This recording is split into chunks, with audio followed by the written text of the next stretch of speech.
Yo guys, what is up? I'm back with another video. Today I'm going to be showing you if you should buy the iPad Pro 10.5 inch in 2019. Let's get right into it. So guys, the iPad Pro 10.5 inch came out at Apple's WWDC 2017 event. Now, this is a very nice iPad across the board. It's got everything that you would need in an iPad, but should you buy it? Now, this iPad has the Apple A10X Fusion chip in it. It's extremely powerful, and it has quad-core graphics, and I believe a quad-core CPU as well. It is extremely fast, and it has 4 gigabytes of RAM, I believe.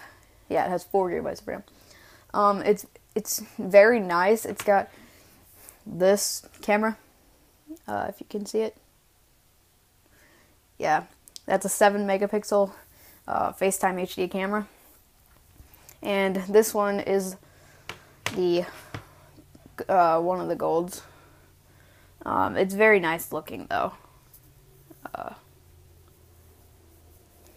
I honestly love how it looks. It looks great. It's got that nice pink look. It's awesome. It's got great speakers, by the way. It's got speakers on the top, on both sides, and on the bottom on both sides. So there are stereo speakers on this iPad, and it's extremely quick, and it sounds like when you watch stuff on this iPad, it sounds really good. Like, I don't think you can find any other tablet of today that has as good speakers as this iPad, except for, the new iPad Pro. An advantage to this iPad over the new iPad Pro is that this one doesn't bend the way the new one does. The new iPad Pro, the one that has the iPhone X style, that one bends so easily. You could literally put it in your backpack and it will bend, just like that. This iPad, that will not happen. It's pretty thin. I will show you. It's actually really thin, and it's rounded, which I like more than the not rounded new one. Its screen is the full 10.5 inches diagonally. It's very nice. It sounds really good. It's got the 120 hertz frame rate on this, so it's about 60 FPS through all tasks except for YouTube. So unless you're watching a 1080p, 720p, 60 video, you will not be able to take advantage of this feature that this screen has on YouTube. But if it is 720p 60 or 1080p 60, then you can take advantage of that. Also, even though this is a really high definition screen and it's higher than 1440, you cannot watch 1440p videos on YouTube on this device because YouTube does not support that just yet. I feel like they will be adding that soon, since a bunch of Apple devices are actually getting really great with their screens. But right now, they don't have that. And now I'm going to show you guys the boot up test. It's not that long. It goes pretty quickly. And it's a fast iPad. I mean, I really love it. It's got the Touch ID 2, so it's extremely fast if you use it for that. I love it. Just put my thumb over top of it and it just goes right in. I love it. I've got the passcode screen. I'm going to press cancel. And if you look at the screen, oh, you can't tell on the camera. I can't get it to focus. But that screen is really high definition. It looks really good, but you probably can't tell because, the camera's not doing what it should be doing. But it's a very quick iPad. I absolutely love it, and I think it's got the best. I love the round on it. I watched the October event in I watched the October event in 2018 where they unveiled the new iPads, and I was kind of like, I didn't really care that much because if you look at that one, it's not round, so it's probably not even comfortable, because this one, like, if you look at the corners, they're rounded to be able to go into your hand comfortably. And the new one is like a block, so it's kind of like the iPhone 5, if you guys remember that, except it's really heavy. The new iPad Pro is much heavier than an iPhone 5, so it's going to be like that, but with a lot more weight, and it's just not good. And also, something that I wish they wouldn't do on an iPad was get rid of the home button. I feel like that needs to be on the iPad for a little bit longer, because think about it, like, you have a get out button, and if you want to use, like, the apps where you can, like, you don't, it's just much easier because you don't have to, like, you don't always have to be swiping up, so you can, for example, like, you're going to edit a video in iMovie on this iPad. You take your video, you quickly press the home button, and drag it to wherever, or to iMovie. If you use the swipe thing, you gotta drag it, swipe, and then it gets all mixed up because of the multi-touch. So that's why I think they should keep the home button for a little while longer.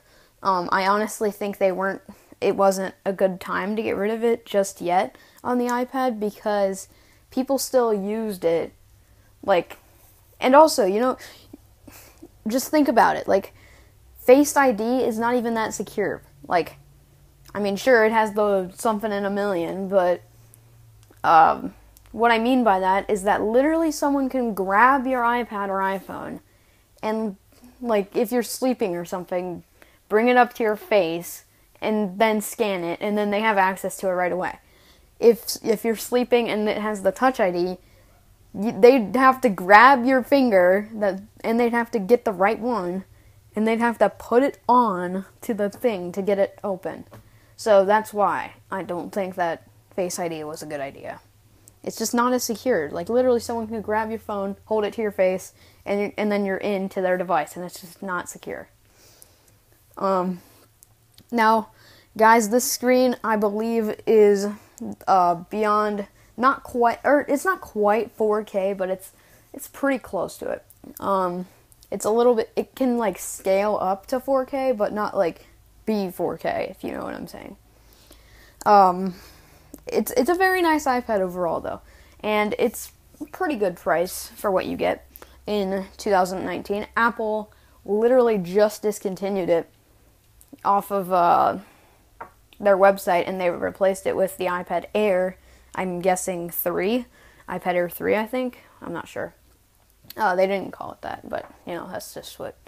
I mean, they didn't call the iPad 5 the iPad 5 until people started calling it the iPad 5, so, It's overall a very nice iPad, though. I use it a lot.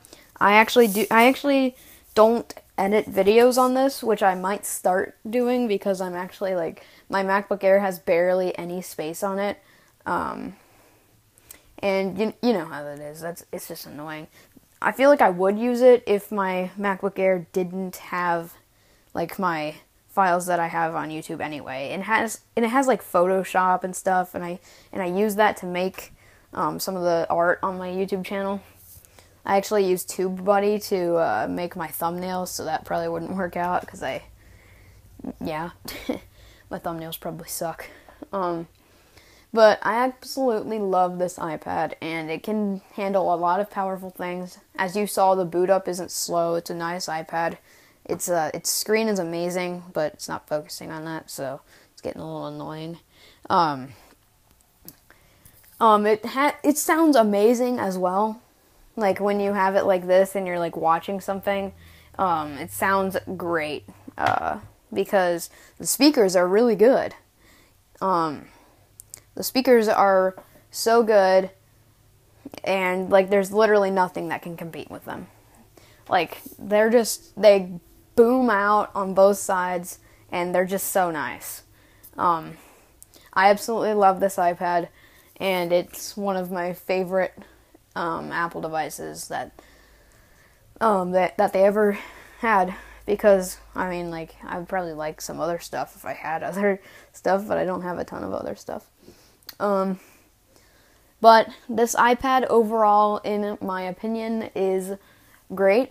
I feel like it would probably be worth it if you weren't going to go for the iPad Air. The iPad Air is $499, but you can find this for about the same price. So it's kind of like a battle between those two those two devices because, you know how they try to get you to buy the new thing by putting a new processor in it, but then they keep everything else the same, and A12, A10, that sounds like a big difference. But honestly, I would go for this over the iPad Air because you can probably find it for about $400 now, which is cheaper than the iPad Air at $500. And it's still such a great device, and it has the quad-core graphics and the quad-core processor and the 4 gigabytes of RAM, and it's literally the same screen as the iPad Air and the same size, and it's just amazing. Basically, what they did with the new iPad Air is they literally took this iPad and they took this screen and they put it into a new case and gave it touch Apple Pencil support. Now, I still think this one is better. And I think that if you can find it for about $500, it is 100% worth it, because it's better than the iPad Air that they sell right now, and it's so much cheaper than it was when you were first able to get it, back when it was like $800. So it's so much cheaper than how much it would have been when you could have got it a year ago. And since it's so powerful, Apple has been making their extremely not powerful devices last really long. And I'm not even saying, they were powerful when they launched, but they're nowhere near as powerful as these ones were when they launched. Like, for example, take the iPad Air and the iPad Mini 2. Those two devices, when they launched, they were powerful, but they were not that powerful. They were the first 64-bit, but again, they were not that powerful. And it's been 6 years, and both devices are still getting updates on iOS 12. So, yeah, I would say that this is 100% worth every penny you spend on it. So, now that we know that you should get one of these in 2019, please subscribe and turn on notifications. Comment down below that you've done so, and you will get a shout out. Thank you guys so much for watching my video.